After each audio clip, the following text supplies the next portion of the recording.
जय श्री वीर शासन। जय श्री वीर शासन। जय श्री वीर शासन। नमो अरहन्ताण। नमो सिद्धाण। नमो आयर्याण। नमो वज्रायाण। नमो लोय सवसाहुण। एसो पंच नमोकारो सव पावपणासनो मंगलाणंच सवेसिं पढ़मं हवै मंगलं।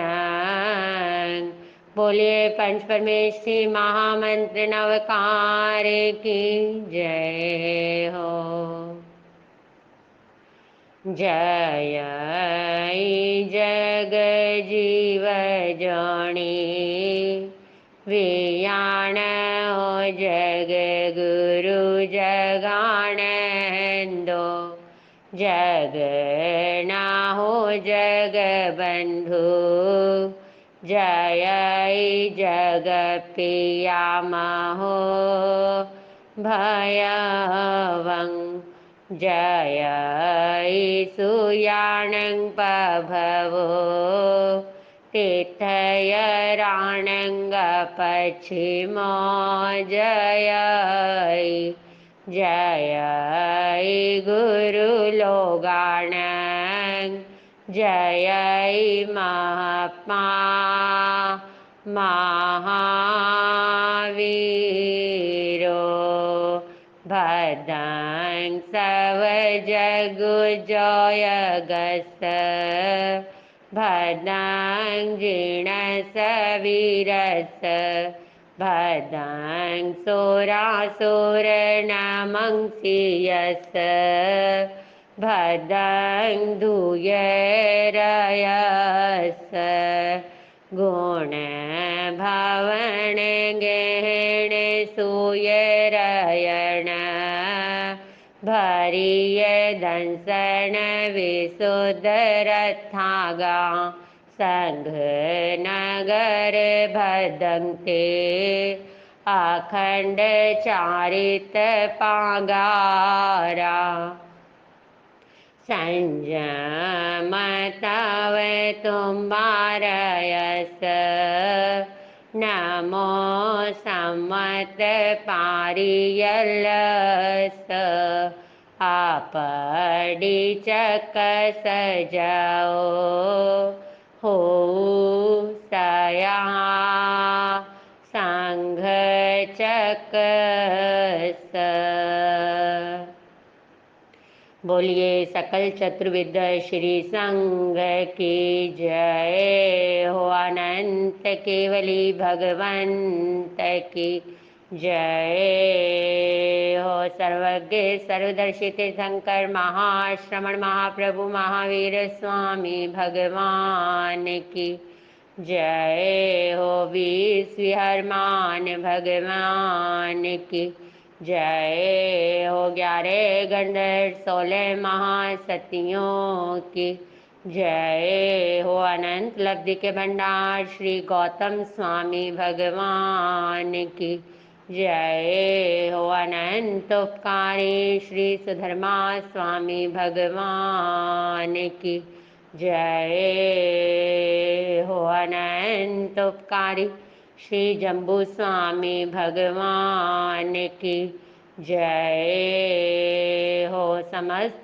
14 पूर्वधराचार्य भगवंत की जय हो। आचार्य श्री भद्रभाव स्वामी जी महाराज से लेकर वर्तमान में आचार्य सम्राट पूज्य श्री शिव मुनि जी महाराज पर्यंत समस्त आचार्य भगवंत की जय हो। अनंत उपकारी देवर्षि गण क्षमा श्रवण महाराज से लेकर वर्तमान में आगम ज्ञाता आगम पुरुष उपाध्याय भगवान श्री जितेंद्र मुनि जी महाराज पर्यंत समस्त उपाध्याय भगवंत की जय हो। भगवती आर्या महाश्रमणी श्री चंदन बालाजी महाराज से लेकर वर्तमान में मेरी गुरनी मैया अति विचक्षणा तप चंद्रिका महासती श्री नंदिनी जी महाराज पर्यंत समस्त साधु साध्वी भगवंत की जय हो। श्री उत्तराध्ययन जी सूत्र 7वां अध्ययन अंतिम 5 गाथा। इह काम नियटस अतठे नावर झई पुई देह निरोहेणं भवे देवेति मे सूयं इद्धि जुहि जसो वर्णो आऊं सुहामणुत्तरं भुजो जथ मनुसेषु तथ से ओवजय बालसपस बालतं अहं पडिवजिया चेचा धम्मं अहमिठे नाराय ओवजय धीरसपस धीरतं सवधम्मानुवतीर्णो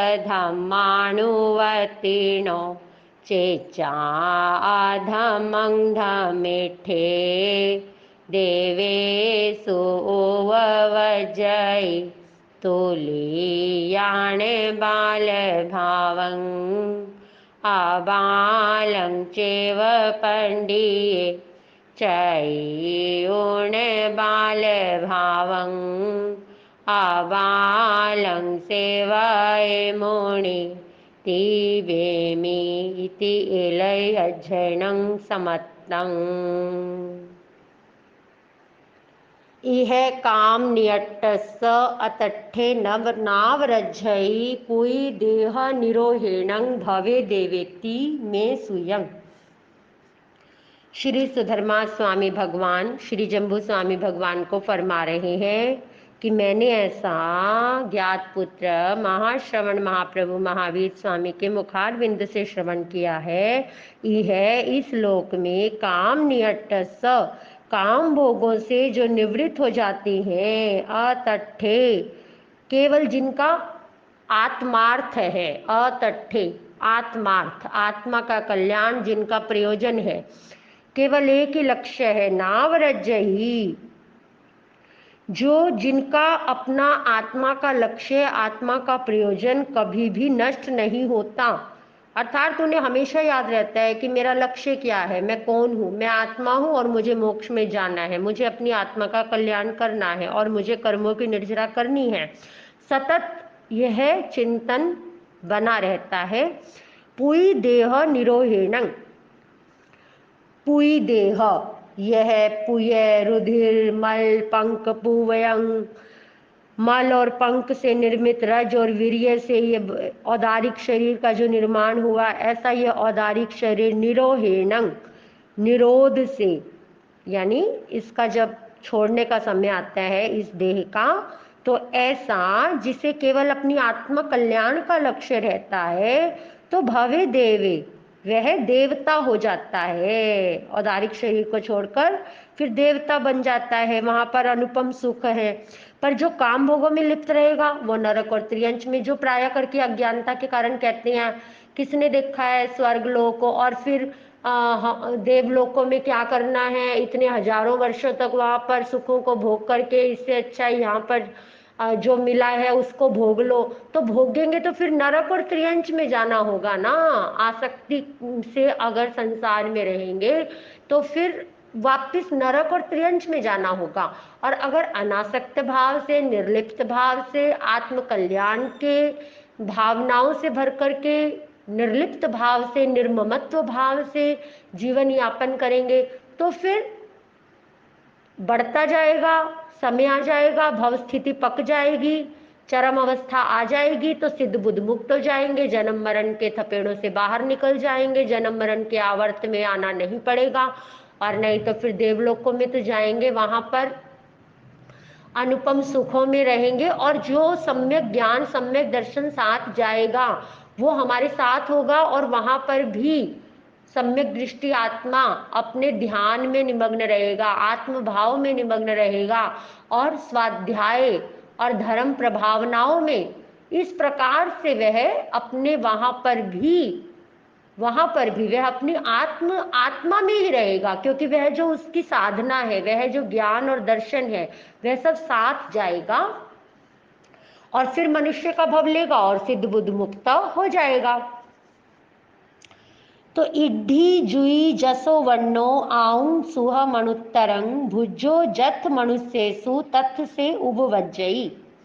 इड्ढी रिद्धि, जुई ज्योति, जसो यश, वर्णो वर्ण प्रशंसा, आऊं आयु, सुहा मनुत्तरंग सभी प्रकार के सुख, भुजो जथ मनुष्येसु,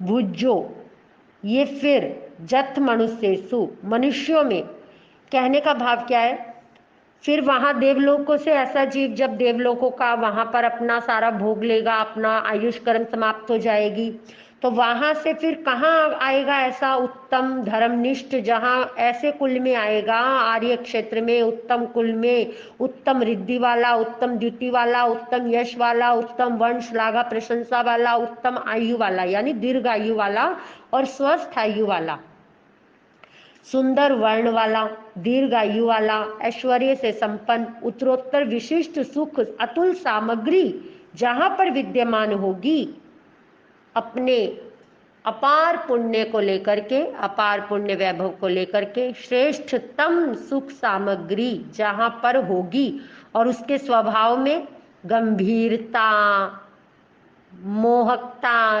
कांति, सुंदरता, अपूर्व अलौकिक तेज, आभा, कांति सब होगा ऐसे भव्य जीव के अंदर। बालस पस बालतंग अहमंग परिवज्जिया, अपन कहते हैं ना ये तो साक्षात कोई देव ही आ गया जिसमें ये सारे गुण होते हैं। तो जैसा यहाँ पर हमारा जीवन है तो समझो हम ऐसी ही गति से आए हैं और ऐसी ही गति में हमने जाना है, और पुरुषार्थ कर लिया तो फिर सिद्ध बुद्ध मुक्त हो जाएंगे। बालस पस बालतंग अहमंग परिवज्जिया चिच्चा धम्मंग अहमिठे नरय उपवज्जय। बालस अज्ञानी जीव का, बालतंग अज्ञानपना, बहुत सारे आज अज्ञानता के कारण ऐसा कहते हैं क्या करना है मोक्ष में जाके, हमने तो अभी जाना नहीं मोक्ष में, वो अज्ञानता के कारण बोल रहे हैं ऐसा, उन्हें नहीं पता। अरे ये जो हमें लगता है कि हमें ये सब मिला है, ये अनंत बार मिल चुका है, ये कोई पहली बार नहीं मिला है। जिस दिन ये बोध हो जाएगा ना उस दिन अपने आप ही विरक्ति हो जाएगी, उस दिन अपने आप ही अनासक्ति हो जाएगी, उस दिन फिर ये नहीं लगेगा कि हमने नहीं जाना। अरे फिर एक प्यास सौभाग्य से एक क्षोभशम उपादान तैयार होता है, तब कोई ऐसा ज्ञानी निमित्त, ज्ञानी सतगुरु का निमित्त मिलता है, तब जाकर के ऐसी भाव जागती है, ऐसी भावधारा आती है कि मैं आत्मा हूं और मुझे मोक्ष में जाना है। बड़े इसके लिए सौभाग्य चाहिए, पर आज प्राय करके देखा जाता है अज्ञानता के कारण जीव ऐसा बोल देते हैं, और कई बार उपहास में बोल देते हैं और भूल जाते हैं कि उपहास से भी कर्म बंधन होता है।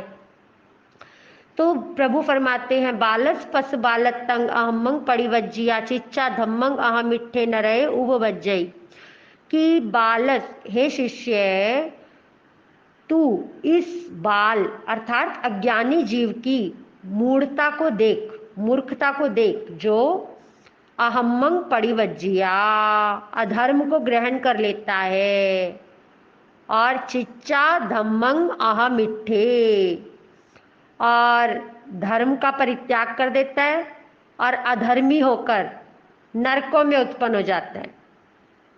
हे शिष्य तू उस मूढ़ अज्ञानी जीव को देख जो इतना सब कुछ मिला था पर धर्म मार्ग को छोड़ दिया, अधर्म मार्ग का अनुसरण किया, तो नरक गति और त्रियंच गति में अज्ञानता के कारण, मूढ़ता के कारण और अपने उस जन्मों जन्मों के संस्कार जो वासनाओं के, उनको साधना के द्वारा खपाना होता है। जो जन्मों जन्मों के संस्कार सत्ता में पड़े हैं, पर उनको खपाने की बजाय, तपाने की बजाय उन्हीं में लिप्त हो गए, तो फिर रिवर्स बैक नरक और त्रियंश में। तो इस प्रकार से धीरस पस धीरतंग, धीरस पस धीरतंग सव धम्माणुवत्तिनो चिच्चा अधम्मं धम्मिठे देवेशु उपवज्जयी।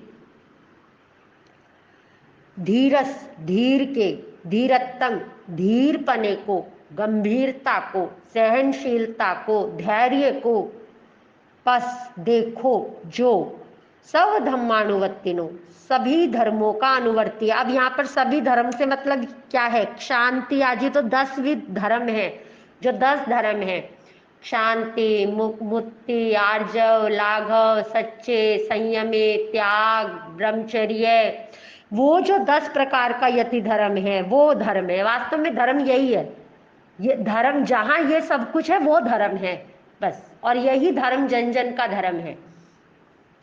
सर्वधर्म, ये है सर्वधर्म। सर्वधर्म शांति आदि 10 विध धर्मों का अनुगामी होकर, सब धम्मानुवर्तिनो सभी धर्मों का अनुगामी होकर, चिच्चा अधम्मंग अधर्म का त्याग करके, धम्मिठे धर्मिष्ठ बनता हुआ, देवेशु उपबज्जयी देवलोकों में उत्पन्न हो जाता है। और यदि सारे कर्म क्षय हो जाएं तो सिद्ध बुद्ध मुक्त हो जाता है, मोक्ष पद को प्राप्त हो जाता है, संसार में पुनरागमन नहीं होता, जन्म मरण बारंबार नहीं करना पड़ता, इस संसार के आवर्त से मुक्त हो जाता है।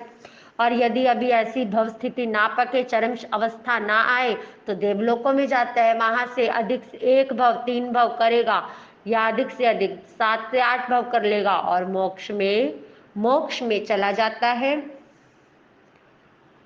तुलियाण बाल भावं अबालंग चेव पंडिये चई उण बाल भावं अबालंग सेवये मुनि ती बेमी इति एलय अध्ययनं समत्तंग। तोल करके, विवेक के तराजू पर तोल करके, बाल भाव को और अबाल भाव को, यानी अज्ञानता पूर्वक किया हुआ कार्य और ज्ञान पूर्वक, बुद्धिमत्ता पूर्वक, प्रज्ञा पूर्वक, इन दोनों को जान करके, प्रज्ञा से विवेक के तराजू पर तोल करके, समझ करके, चिंतन मंथन करके बाल भाव का परित्याग करे और अबाल भाव का अर्थात पंडित पने का सेवन करे। और जो ऐसा सेवन करता है वही मुनि, अर्थात मुनि का मतलब यहाँ पर मुनि कहा, पर सभी के लिए कहा। प्रभु ने सभी के लिए समान रूप से उपदेश दिया कि प्रत्येक भव्य आत्मा जो भी इस प्रकार से अज्ञानता का परित्याग करेगा, बाल भाव का परित्याग करेगा, अपने पांडित्य को, पांडित्य अर्थात कई बार आ चुका, जिसकी प्रज्ञा विवेक जाग चुका, जिसका तृतीय नेत्र खुल चुका, जिसके भीतर प्रत्यक्ष ज्ञान हो चुका, जिसके भीतर से जिसके एक सजगता, एक आत्मज्ञान, सवणे नाने विन्नाने, जो एक भीतर से प्रस्फुटन होने लगा ज्ञान की धारा का, जो उसमें सतत प्रवाहमान रहने लगा, ऐसा प्रज्ञावान स्वाध्याय करते करते करते करते, अनुप्रेक्षा करते करते करते, अंतर की, आत्मा की, कर्मों की सारे आवरण हटे, मोह ग्रंथि का छेदन भेदन हुआ और अनंत ज्ञान का वह आलोक प्रकट हो गया, भीतर का एक बोध प्रकट हो गया और वह जागृति सतत बनी रहती है, श्रद्धा निष्ठा अडोल अकंप अडिग बनी रहती है। ऐसा साधक वह अबाल भाव का ग्रहण करता है, बाल भाव का परित्याग करता है। और ऐसा प्रभु फरमाते हैं कि प्रत्येक भव्य आत्मा अपने भव्यता, अपने भावी फल का विचार करे और जो श्रेयकारी मार्ग हो। देखो 2 प्रकार के मार्ग होते हैं, एक प्रेयकारी और एक श्रेयकारी, एक मन को प्रिय लगने वाला और एक आत्मा के लिए श्रेयकारी, आत्मा के कल्याण वाला।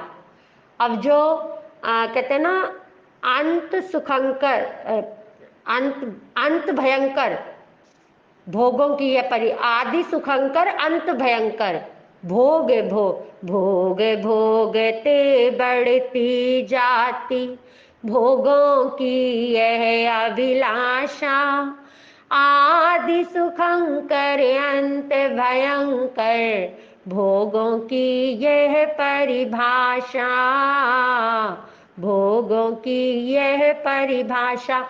अब ये जो मार्ग है, प्रियकारी मार्ग है, ये प्रारंभ में तो सुखकारी लगेगा ना, और अंत इसका दुखकारी आने वाला है, परिणाम दुखकारी आने वाला है। और जो साधना का मार्ग है, प्रारंभ में तो कष्टदायक लगेगा, पर अनंत सुखों में लीन करने वाला, अनंत अव्याबाद सुख प्रदान करने वाला है। तो क्यों ना आप और हम अपने विवेक की आंख से, विवेक के चक्षु से, आगमस चक्षु प्रभु ने फरमाया, आगम हमारी आंखें हैं, और आगम बार बार यही फरमाते हैं कि साधक अपने कषायों को पतला करे, अपने राग द्वेष की ग्रंथियों का छेदन भेदन करे, अपने पराये की भावनाओं से ऊपर उठे, अपनी आत्मा में रमण करे, भेद विज्ञानी होकर के जीवन जिए, अनासक्त भाव से, निर्लिप्त भाव से, निर्ममत्व भाव से। कितना सुंदर ये 7वां अध्ययन आया है, किस प्रकार से विषय वासनाओं में जो लिप्त रहते हैं उनका क्या परिणाम आता है, और जो इनका परित्याग कर देते हैं उनका क्या परिणाम आता है। सारा दिग्दर्शन महाश्रमण महाप्रभु महावीर स्वामी जी ने हमारे समक्ष, श्री सुधर्मा स्वामी भगवान ने श्री जम्बू स्वामी जी के जिज्ञासा भरे हृदय को शांत करने के लिए ये सब फरमाया है। परम उपकार है उनका हम सब पर। आओ हम अपने जीवन के अंदर अबाल भाव को ग्रहण करें, अर्थात बाल भाव का त्याग करें, मिथ्यात्व का त्याग करें, अज्ञानता का त्याग करें, मूढ़ता का त्याग करें, और ज्ञानवान बने, प्रज्ञावान बने, और अपने इस भव को सार्थक करें। हम ऊर्ध्वगामी हो, हमारा पतन ना हो, हमारा उत्थान हो, ऐसा संकल्प करें। पंच परमेष्ठी भगवंत के प्रति समर्पण करें, समर्पित भाव से चले। तो इन्हीं मंगल भावनाओं के साथ जय श्री वीर शासन, जय श्री वीर शासन, जय श्री वीर शासन।